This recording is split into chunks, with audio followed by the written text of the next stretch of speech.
Hello there. Once again, it's Anton from Anton Bay, and it's another Sunday morning, which means it's time to sort out a short box, fill it up. It's time to take a few minutes, slow down from everything, and delve into our hobby for a little bit. Our hobby, that is, collecting comic books. And as you know, I'm just tired of big boxes, tired of long boxes, going to go all short boxes because it's so much easier to move around and store. But we're starting off.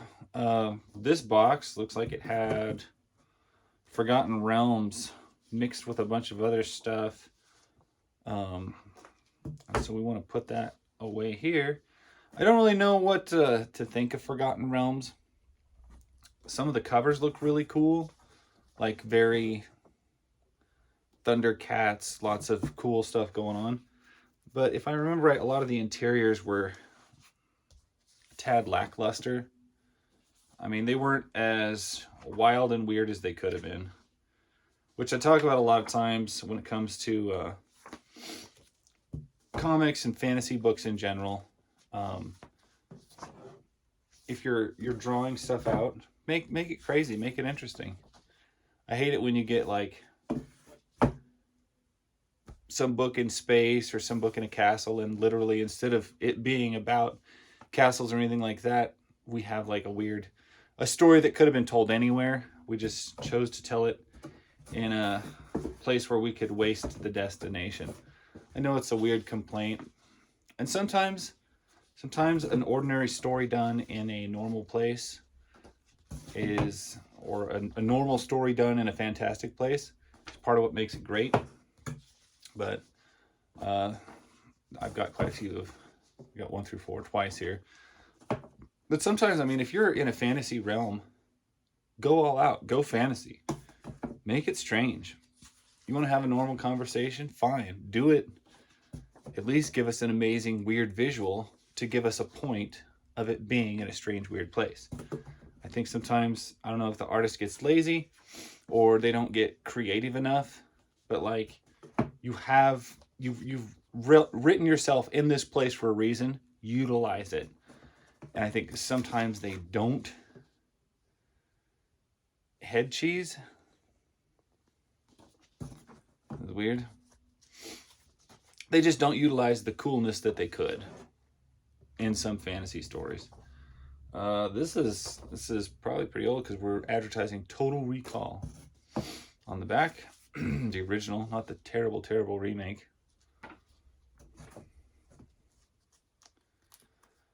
Well, I am thinking that that's what my thoughts were on Forgotten Realms, but you know what? Now I'm looking at some of these covers. I can't remember. That might have been a different series I was disappointed with more.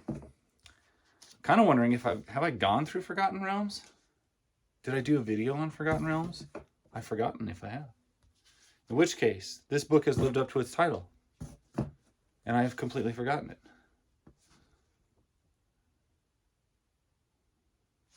The Rookie. I always like heads in a jar in the comic book realm. I didn't realize I had quite so many of these. Got a pretty good run. Like these angry cat women in the bottom down there. Getting dragged off by the leg by a jungle girl. That's a cool cover. Actually, there's a lot of cool happening on this cover. We got a Scooby-Doo ghost. We got a leopard. We got a jungle girl. We got some sort of swashbuckling lady. All of it. Such a deal. Yeah, I don't know if I've read these. Look at these covers. Don't look familiar as like ones that I have done videos on or gone through even. I thought I had, but I must be thinking of something else. There's a lot of sword and sorcery books in my collection because they get bought a lot. These I went through, it's probably been a couple years ago. I got these big, who is this? Blackthorn trades of Dick Tracy, like little comic strips and stuff.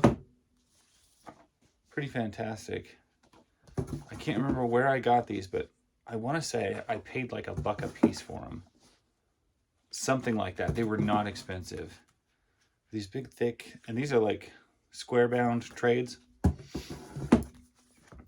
These I do remember. If you want to go watch that video, that was probably a couple years ago. Eclipse Comics Mystery. Hooker by Crook. I always remember these. They always stand out in the collection because they're all cut a little bit wide. These are by Renegade. Some of those were by Eclipse, but not these. But the ones by Renegade are wide and don't fit in your standard size comic book bag. Like, they're tricky. I like that Max Allen Collins, or Max Collins as it says, his middle name's Allen. He wrote some Dick Tracy novels back in the day. Max Allen Collins. Good stuff. I thoroughly enjoyed it. He also wrote the book for the movie adaptation, which is really good. I think that's a really good adaptation. I would almost prefer to read the book than rewatch the movie because it's that good. The Solution, one of my favorite Malibu titles of all time. Good book. It's basically superheroes who can either buy or collect their superpowers. Because that's how it works in the Malibu Ultraverse. And then these guys are just mercenaries. They just do stuff for money. Got a problem? Call the Solution. Not the most heroic aspect. Come to think of it, I don't think they ever saved the world. I think their whole thing is to get vengeance on a company that was taken away from one of the members. Like I said, not the most heroic, but a really enjoyable read. I would say it's a great read up until, I would say, issue 10. Maybe it's issue 9. Then they go to a weird, like, different universe for a long time, where the art is really cool, but it's all biological and gross looking. And they stay there for a long time. And I think they finally come back in like issue 13 and things kind of normal out. It's a big, dumb story arc, but they're gone for a long time. I like it a lot better when they get back. They go back and duke it out with some of their original enemies from the earlier issues. And this one, I do remember, it's been a while, but I went through every issue of this because I love that series.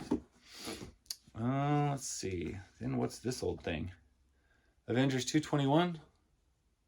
I always like this cover. I think, yeah. I got these at, I wish I could remember the name of the store every time I think of it.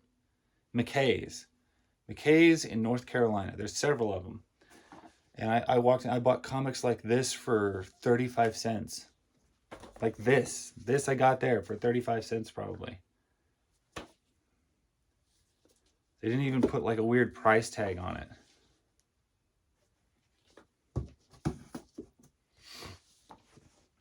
It's a little rough. It's a little rolled. It's a little everything. But for 35 cents for that, heck yeah. That's my favorite stuff. I'm also intrigued that, this comic's from, let's find out, 1983. Has never spent a day of its life inside of a bag or a backboard. And it's been tossed around in bins and owned its whole life, and it's actually in fantastic shape. It's a great reader copy. It's what they call raw. I don't need it to be perfect. I kind of like just feeling the comic book. Dazzler number 21. Anytime I get an issue of Dazzler, it makes me sad because I had the complete run of Dazzler, and it was one of the things that I sold a few years back during the hard times. And now the series has blown up and it's real expensive to get now.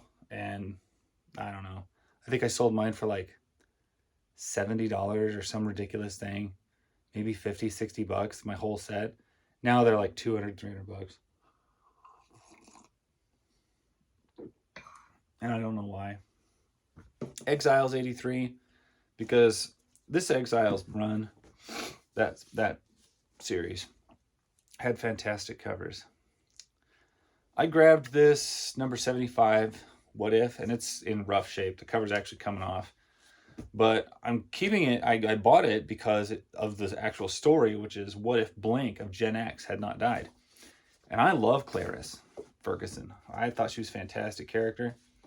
And so I pick her up pretty regular. Here's a Kid Rawhide, 35-cent cover. 1977. Well, I gave 35 to 50 cents for that. McKay's, amazing store. Picked up this guy. Marvel Legends Build-A-Figure, Dr. Hyde or whatever, Mr. Hyde. $10. McKay's. Great store. Go find it. Kid Colt Outlaw. Another one from me and Chloe's trip. Two Gun Kid. Kid Colt. I've never been a big Western comic guy, but they had a bunch of these in their bins, and they just looked like worn and read and carried and used. And that really sold me on it. If these were pristine, I would have passed. The fact that they were kind of rough, carried, used, loved, tells me that I wanted to own them too. Kazar is another sad book for me because it's another one of those things I used to own all of them. And it's another one that I sold for almost nothing, as was the circumstance. Amazing Adventures featuring the X-Men, issue number 2. It's pretty old. Another issue of Kazar, number 5. Always grab me Kazars when I see them now. I'll never rebuild that original set, but I grab me Kazars. Marvel Superheroes featuring the Incredible Hulk, number 86. I love big complicated titles like that on some of these. And I had a complete, years, like a whole long box or more full of Fantastic Four. All the good stuff of the Fantastic Four. Even if I hate the Fantastic Four, I can recognize that there was some good stuff. And I had it. This is an issue from that era. She-Hulk run. They had these. They were like 50 cents, 35 cents, something like that. I grabbed all of them I could. Actually, these might have been $1. I can't really tell. But I love that cover. Fantastic Four had some great cover art. And I personally loved it the most when She-Hulk was on the team. Back when She-Hulk was cool and likable. Uncanny X-Force. I bought that just because Spiral is on the cover. And she's one of my favorite weird offshoot characters. X-Men the early years, 17. Kazar the Savage, 28.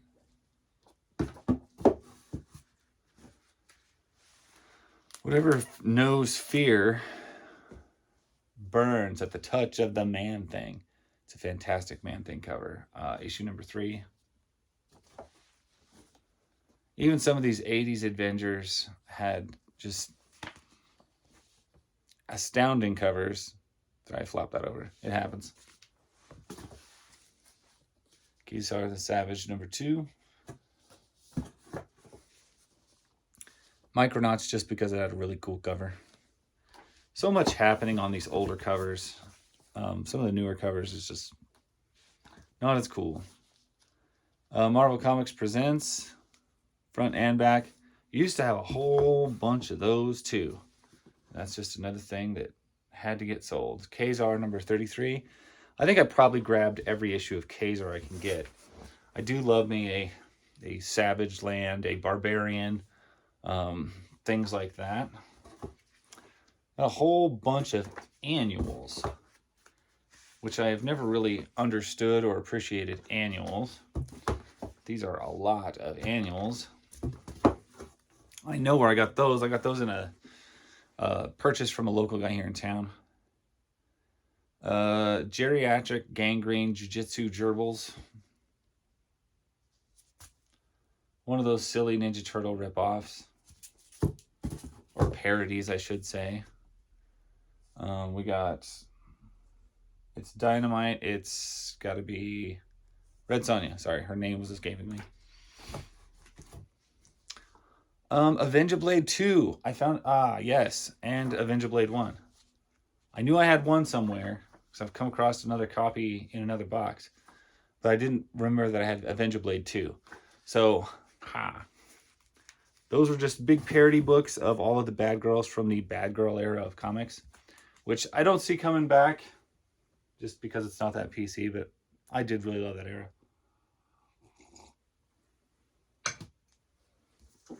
And sorry about the coffee, but it is early. Well, it's fairly early. It's early for me. It's early for me, who has been up way too late with a screaming baby. Alistair did not want to sleep last night. He wanted to fuss. He wanted to fuss and be unhappy almost all night. He wanted everyone else to join him. Sharky #1. An Image comic that I know I've read. I don't really remember what the plot was, but I know I have all 3 issues of it. So there. They have fantastic painted covers. The Jaguar. This is a 12-cent comic. Archie Adventure Series. Nice. Nice. My favorite Gen X / Superman story. Gen X meets Superman. Really good book. If you ever get the chance, it's definitely worth a read. It'll make you love Superman if you don't already, which you probably should. And then we get some Impact comics, the Jaguar. These are going to be floating around in a lot of different places. And a lot of different long boxes had Jaguar comics. Just kind of lackadaisically thrown around. It's a series I never would sell any of them. They're not worth anything. And it ran, I want to say like 13 issues or something like that. But I really enjoyed it. So any chance I had some in a collection, I bought them. I just kept them because they're not worth selling. And I just have issues of Jaguar spread all throughout my collection, just random issues. Max #1, love that one.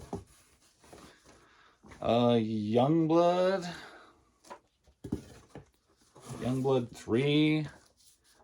These are ones I used to have like whole long box, probably 30 issues a piece of some of these things. I had bought a inventory of a comic book store a few years back that had ended its business late 90s. So he had so much stuff like this. This is the first appearance of Prophet, I think. And I have a lot of them. Undertaker 0, a Wizard comic. The Science Fair story of electronics and the discovery that changed the world. A Radio Shack comic book. Nifty. Norm Brayfogel's Metaphysique. Some sort of Malibu book. Let's see. Scorpio Rose. Issue #1, Eclipse Comics. And #2. I think that was all there was. Ultraverse Premieres, which is just a book full of like tiny, the opening couple panels from every Ultraverse comic book as they premiered new issues of stuff. DC Comics Phantom #1. That's cool. Another Phantom #1 of a different dealio. And yet another Phantom. I didn't really care for the Phantom movie with Billy Zane when I first watched it. I do appreciate it more with time. It's never going to be as good as The Shadow, obviously. The Shadow is phenomenal. And if you want an old superhero turned movie from the 90s, skip right past that silly Batman film and go watch yourself some Alec Baldwin in The Shadow. Fantastic. The Phantom. Justice League of America. Random issue. Power of the Atom. It's like another random DC title in here. Flash. I never really understood these books. Legion 1990 or Legion 90. couple issues of it. I don't know what the 90 really stood for, unless it was like the 90s. Very, very pink Atom cover. Some of these Justice Leagues seem like they want to stick together. If I remember right, all of these DCs came, I bought them for like, they were like 20 or 40 of them. I think it was like 40 of them in a box for 20 bucks from a guy here local in town who was getting married. And he just wanted to downsize the bulk of his collection. He honestly wanted to get out of collecting, period. Camelot 3000. Which I understand. I understand there comes a time when you just want to get out of collecting and you're tired of it. I don't know that it's the best time to do it while you're planning to get married or anything like that. I think a lot of times, I think of the times that I've gotten rid of stuff and how I've had to come track it back down. It's a tough call. When do you decide that you're done collecting? It's hard. I guess it depends for what reasons you collected. Adventures of the Outsiders. I think it's probably safe to say at this point in life, I doubt I'll ever stop collecting. There was many times in my life before now that I thought I would, but I kind of see how that didn't work out. Obviously, because I'm still collecting. Wasteland, Chromie Lady, Roots of the Swamp Thing, Part 5. Got a cool back cover there.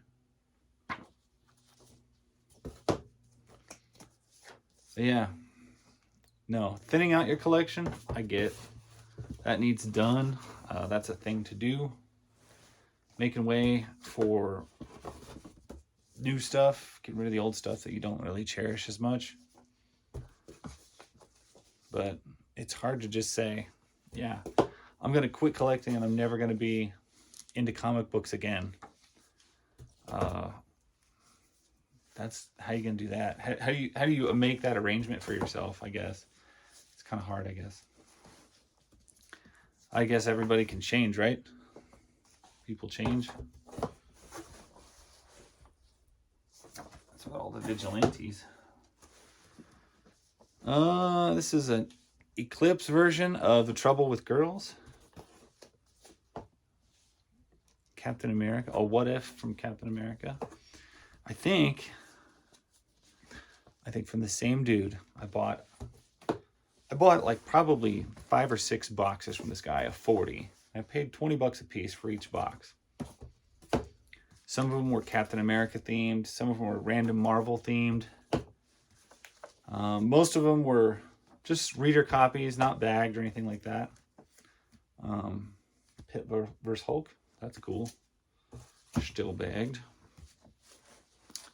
Cerebus.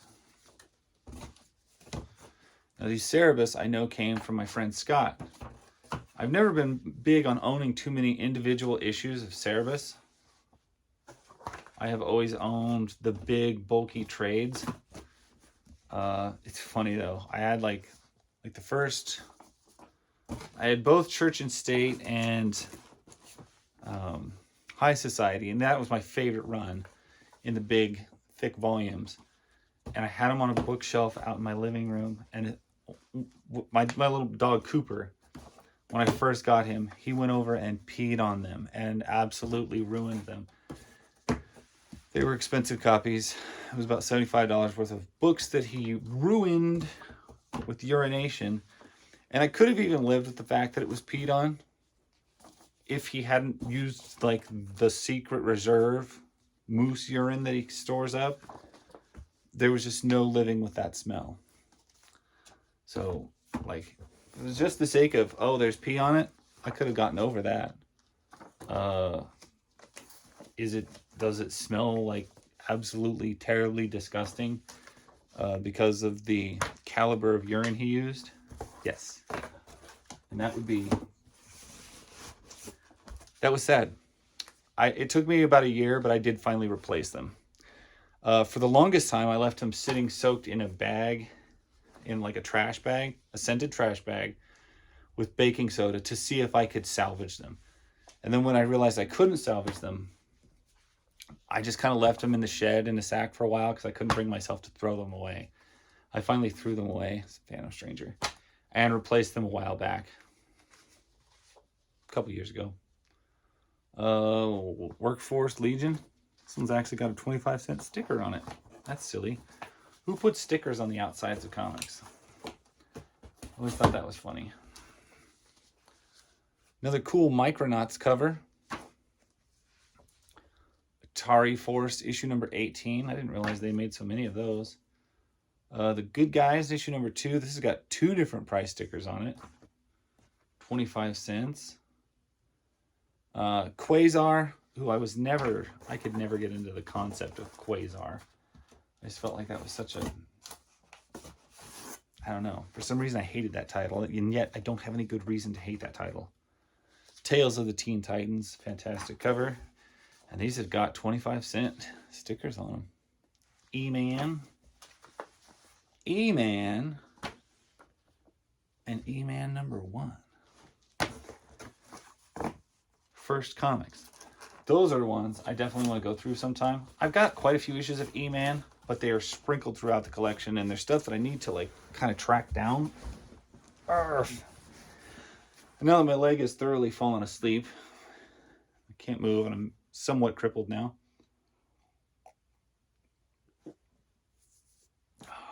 That's the box. That's the lid. Lid's on the box. That is it. That's my short box for today. For this Sunday, I hope you guys take some time, calm down, have some relaxation, whether that's watching a video that's too long of some guy rambling on, or whether that's going and reading a book or something. Go do it. Go relax. Go enjoy yourself. Take some of the stress off the world. Remember why you collect and enjoy it. If you don't enjoy it, maybe take a break from it. Anyway, love you guys. Have a good week. That's my story. I'll catch you guys later.